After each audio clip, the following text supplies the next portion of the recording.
আগ্নেয়াস্ত্র ও কার্তুজ সহ ধৃত এক ব্যক্তি।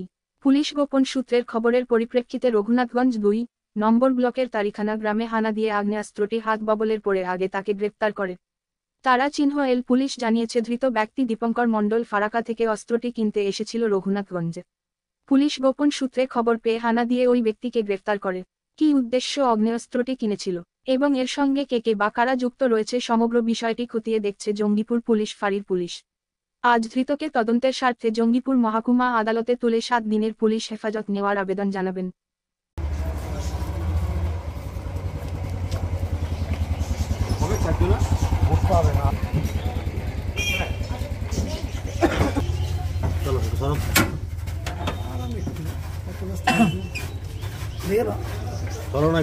একটু দাঁড়া কথা বলে একটু দাঁড়া জানি যাও।